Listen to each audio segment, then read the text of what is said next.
Kaakibat ng pangarap ay ang paghihinagpis, liwanag at kadiliman.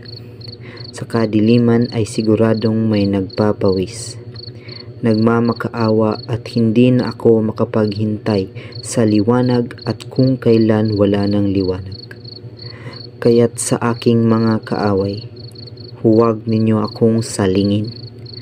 Ako si Jose at ito ang kwento ng aking nobela.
Mga Ginoo, ikinalulugod kong ipakilala sa inyo ang anak ng aking namayapang kaibigan na si Don Rafael.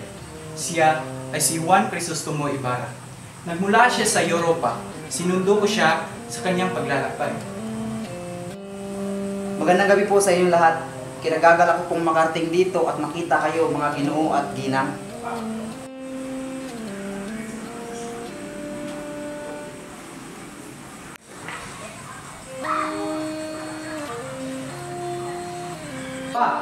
Padre Damaso, ang kura ng San Diego, kinalulugod ko pong makitang muli ang matalik na kaibigan ng aking ama.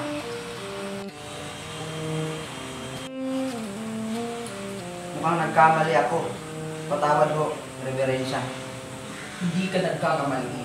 Ni kailanman hindi ko naging kaibigan ang iyong ama. Bueno, kumain na tayong lahat.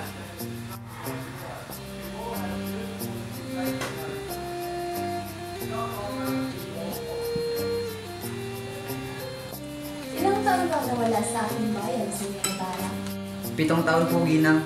Lagi ko pong iniisip ang aking bayan habang ako'y nasa malayo. Totoo ba yan, hombre?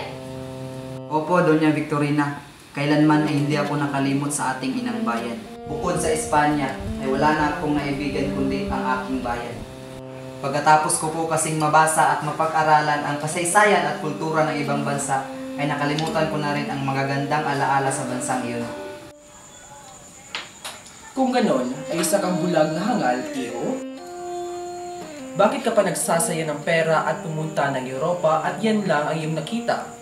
Kahit mga batang paslit dito sa ating paaralan ay alam yan. Pamanhin mga Ginoo, ngunit kailangan ko nang umalis. Bukas ay may lalakarin pa ako kaya't madaming dapat lutasin. Mga Ginoo, sa ikabubuti ng Espanya at ng Pilipinas,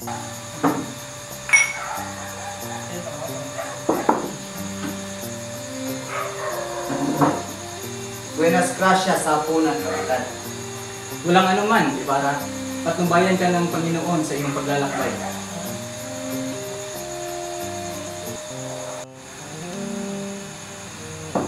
Kita niyo na?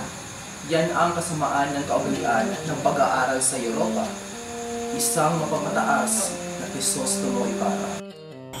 Diyos ko, sa gabing ito'y parang pangarap lamang ng 7 taon ko sa... Binata, mag-iingat ka sa mga lihim ninyong kaaway.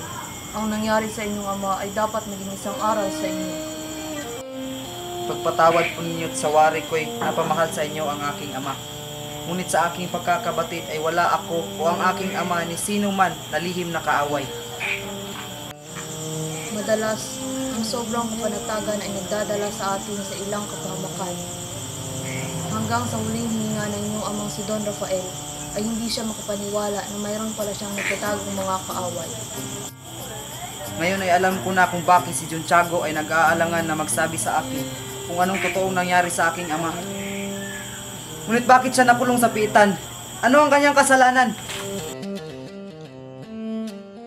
Ang iyong ama, gaya ng alam ng mundo, ay isa sa mga kagalang-galang na tao sa buong San Diego.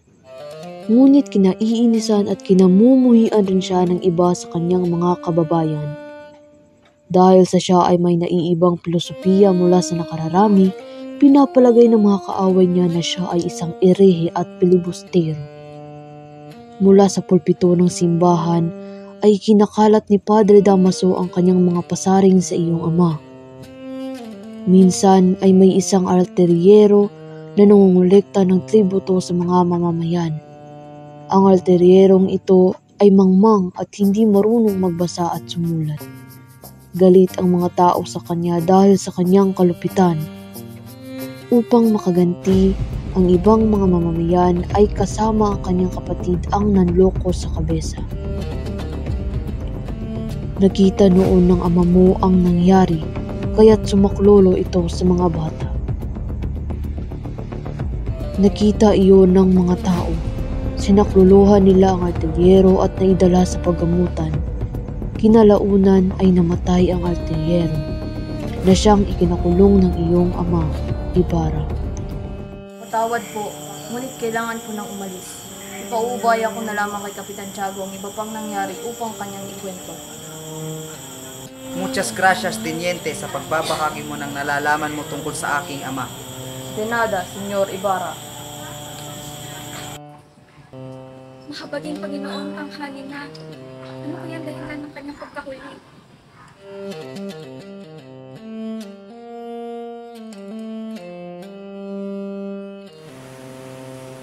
Magandang araw po, Tia Isabel. Oh, ikaw pala Ibarra.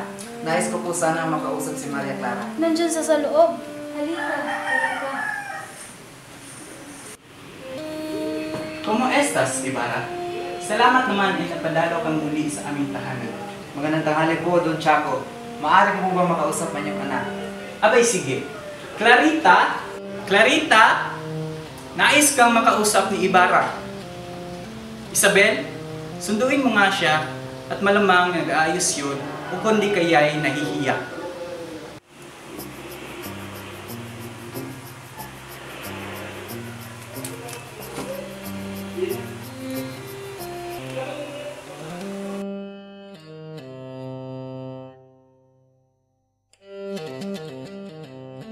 Napakaswerte natin at tayo ay pagkasulit ng nagulang.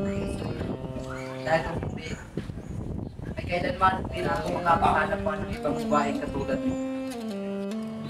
Napakatamis naman ng iyong dila, Crisostomo. Siguro dahil dyan, natihag mo ang maraming kababaihan sa mga bansang napupuntahan. Ang kagandahan ay nasa panlasan ng tao. Ito ay nasa taong sumusuri ng kagandahan. Ngunit mula sa aking puso ay sinasabi ko sa iyo, ikaw lamang ang aking pinaka-iniibig.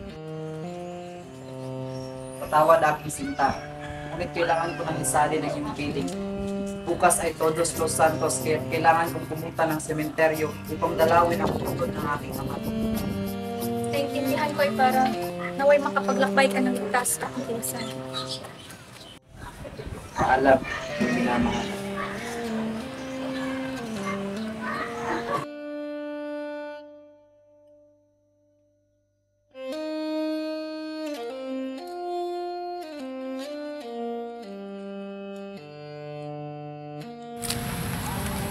Paumanhin po, pwede ko po bang malaman kung nasaan ang malaking krus? malaking krus? Sinunog ko na. Sinunog! Opo, utos ng kurang malaki, ang kurang namamalo, si Padre Garrote. Anong ginawa niyo sa bangkay ng aking ama? Bagamat wala na itong krus ay alam kong naaalala niyo kung saan ito nakalagay.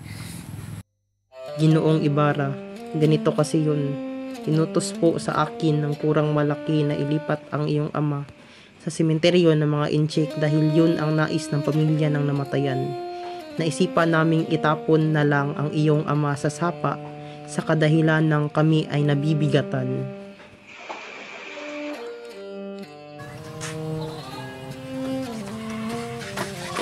Anong ginawa mo sa bangkay ng aking ama? Wala akong ginawa. Ano? Akang ginawa?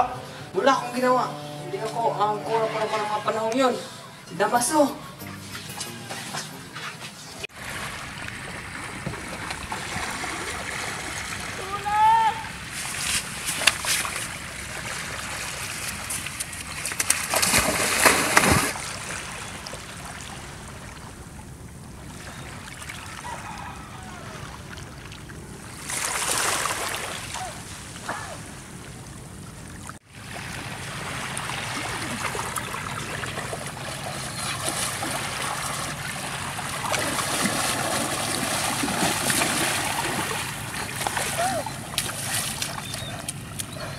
Maraming salamat.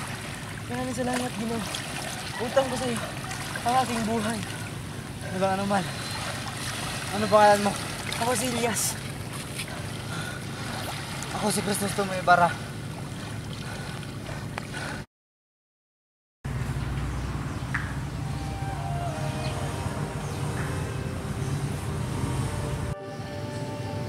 Noong nagsimula ang unang pangkat ng mga Kristyano, may mga ilan na nakapagpapatunay ng kanilang pananampalataya. Sa paglalagay ng unang bato sa paaralan, tumabi ka lamang sa kubet. Iwasan mong bumaba sa hukay at iwasan mo rin ang mapalapit sa bato pagkat ikaw yung mapapahamak. Mag-iingat ka, Ginoo.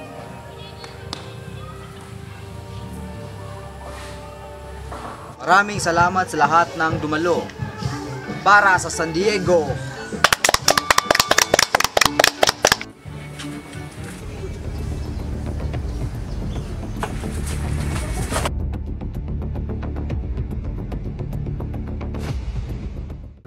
Kuya, natatakot na ako. Umuwi na tayo.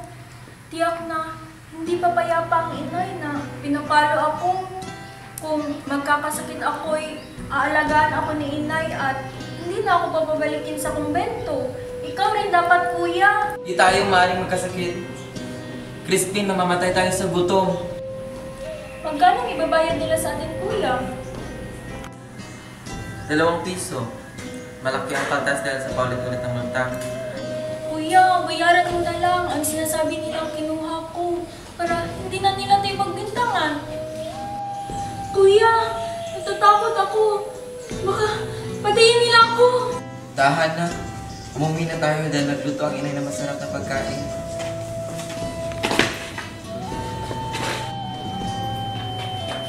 Halika dito, magnanakaw! Kuya! Tulungan mo ako! Papatayin nila ako, kuya!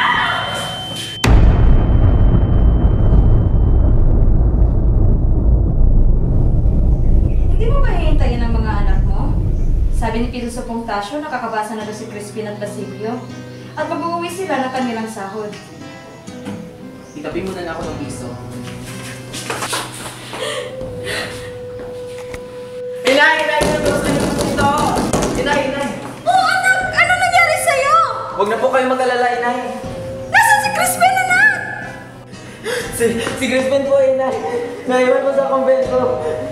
Bakit? Bakit siya nagpaiwan? Siya ay kinuha ng mga sakrista mayor dahil siya ay pinagbintang ang magnanakaw. Siya ay pinarusahan. Ang bagay Diyos.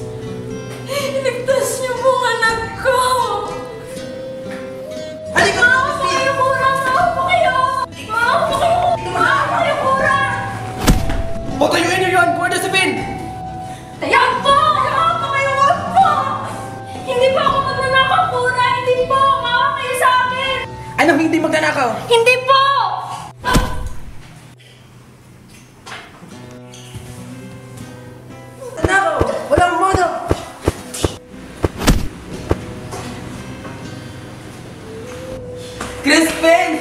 Anong lawas sa'yo?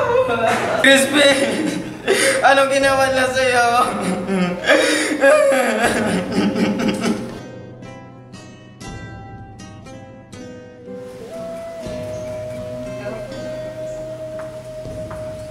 Narito na ang mga gulay para sa Cora.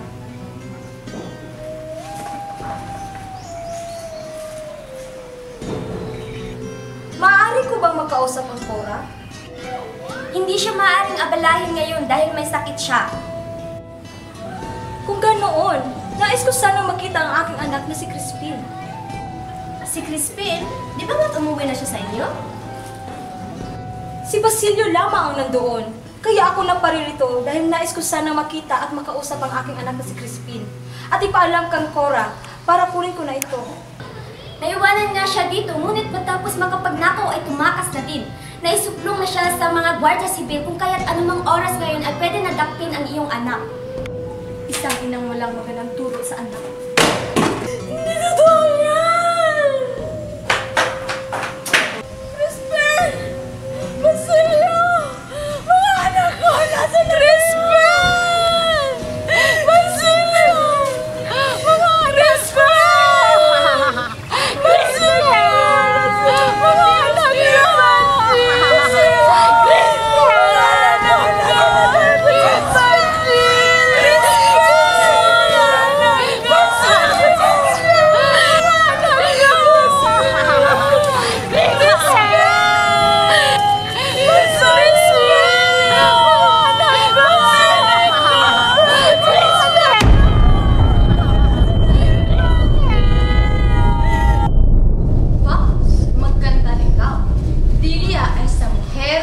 Canta Tagalog.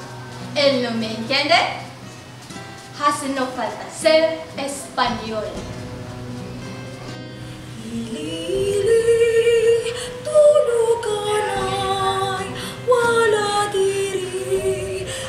Tigil na!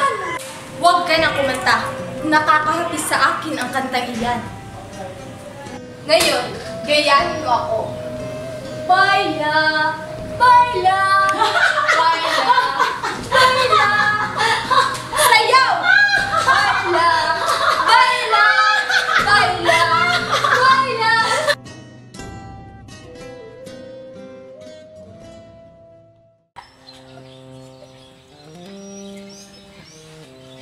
Paano sila katira dito? Diborsyo! Paluin mo nga yan ang mga sombrero! Mga walang galang! Kailangan turuan sa lang urbanidad katulad ng mga ginagawa ng mga kura at gwardiya sibil! Paano kung gantihan ako?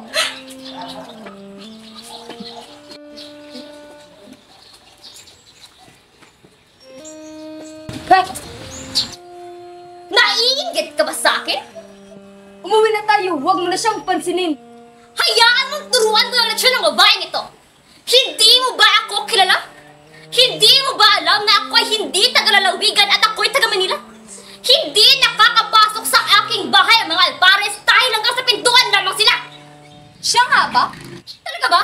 Ikaw ay tila isang labandera! Kesa naman sa'yo, ang asawa mo'y pilay at isang mapagpanggap na doktor. Talaga ba?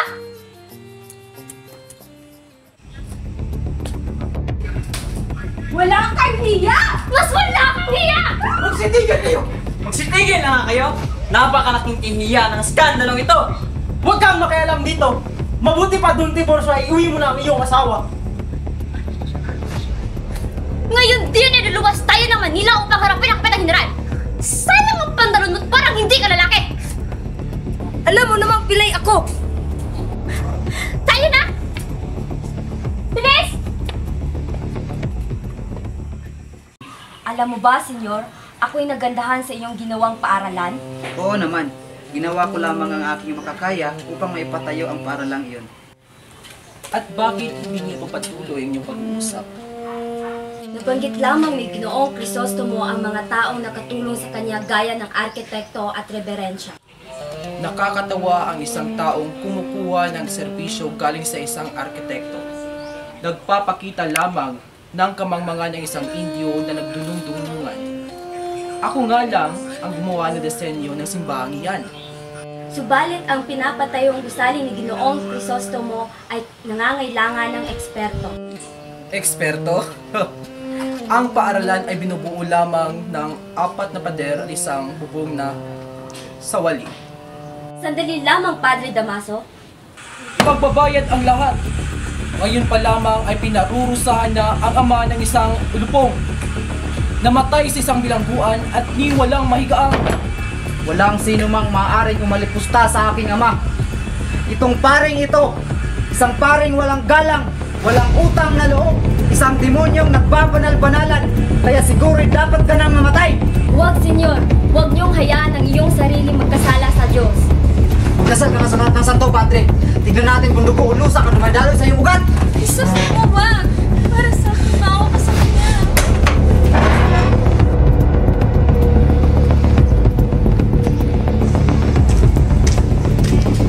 Ginoong Ibarra, inaaresto ka namin. Bakit? Sumordal ka na magpaliwanag. Kung mga mukhang hindi ka talakas, hindi ka nang kapusin.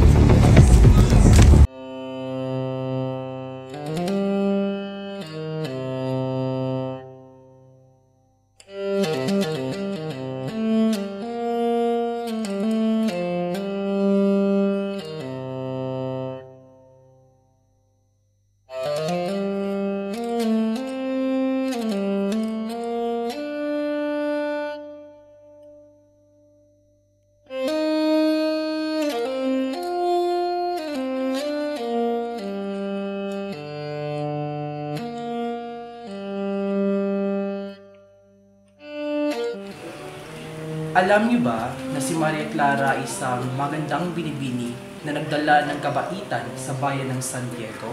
Yan ang binibining gusto ko. Magandang hapon, Kapitan Tiago. Ipinakikilala ko si Don Alfonso Lenares de Espadaña. Siya ang inaanak ng aking asawa na si Don Tiborcio Espadaña at inaanak ni Padre Damaso na tanging kalihim ng lahat ng misto. Magandang hapon, Kapitan Tiago. At sa iyo rin, binibining Maria Clara.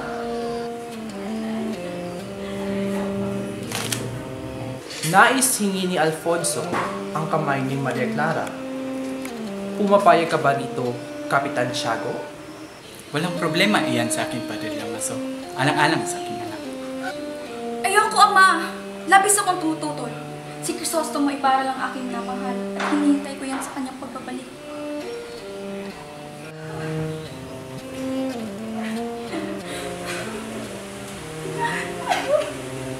Halika rito! Isa kang idiot! Isa kang idiot! Wala kang salon! Wala kang silbi!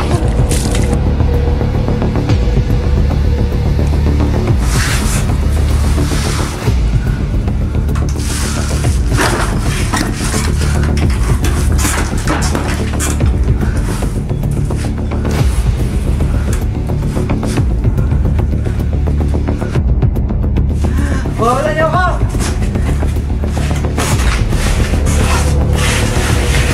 Anak ka talaga ni Rafael para parehong mapagmataas.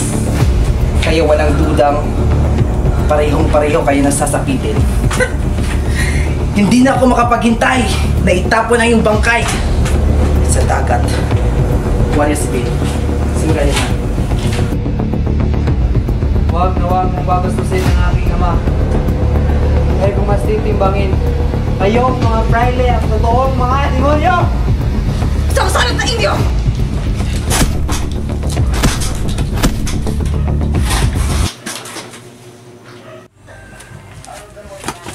Ginoo, gumising ka. Ginoo! Ikaw ba yan, Elias? Oo, ako to. Tara na, tumakas tayo.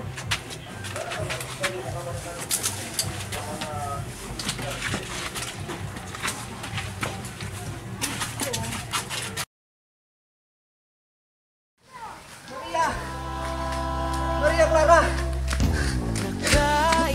Binibini si Ibarra! Siya nga! Ibarra! Paano ka nakatakas? Nulungan ako ni Elias na makatakas. Kamusta ka aking mahal? Ayoko ikasal kay Alfonso. Crisostomo, ikaw lang ang aking mahal. Hihintayin kita. Hindi ako papayag na ikasal ka sa iba, Maria. Tatapusin ko muna ang gulong ito at pangakong babalikan kita.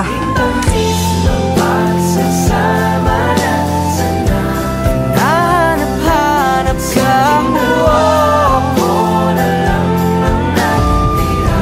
Sana'y magkita pa, kailan na maririnig ang tahaking mag-isa. Kahit wala ka na. Ginong Ibarra, andyan ang mga gwardiya sibil. Paalam, aking mahal.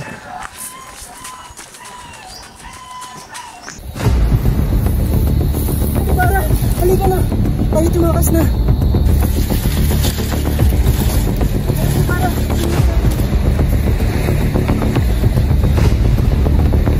Ibarra, tayo magpalit ng damit para kapag-kabalan na kong tao. Uy, paano ka, Jazz? Huwag mo na akong alalahanin, Ibarra.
Inay, ako to.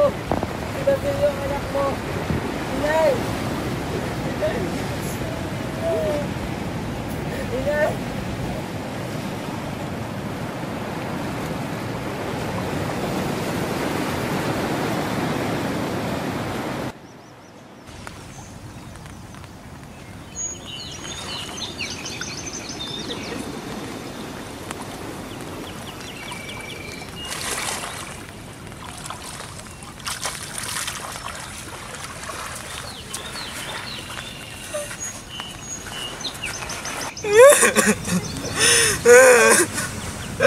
Sino ka? Ako si Elias. Ikaw, sino ka? Ako si Basilio. Sino ang bangkay na yan? Ang inay ko. Patay na siya. 2 araw na akong hindi kumakain at umiinom ng tubig. Mamamatay na rin ako. Hukayin mo ang bangkay ng iyong ina at sunugin mo kaming 2. Mamamatay na lamang akong hindi ko nasisilayan ang ningning ng bukang liwayway ng aking inang bayan. Kayong mapapalad na makakakita ay babatiin niyo siya at huwag niyong kakalimutan ang mga nalugmok at nasasawi sa gitna ng dilim.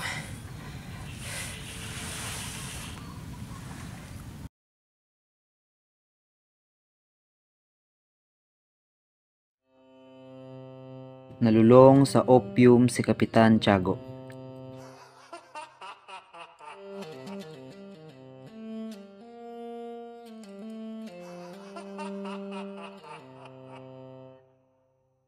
Si Padre Damaso naman ay nanirahan sa Maynila at kalaunan ay inilipat sa Padre Provincial sa isang malayong probinsya.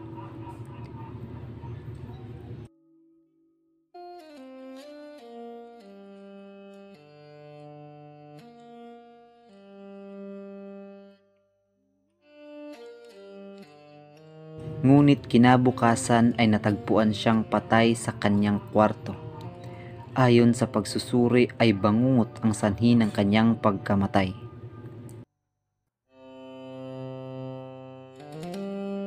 Tuluyang pumasok si Maria Clara sa kumbento.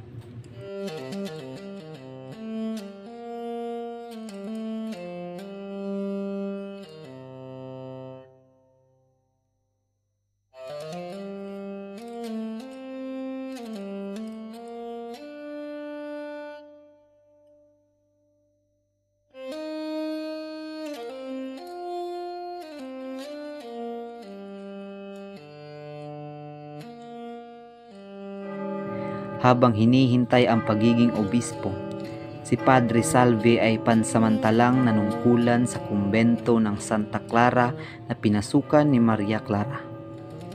Siya'y umalis na rin ng San Diego at nanirahan na sa Maynila.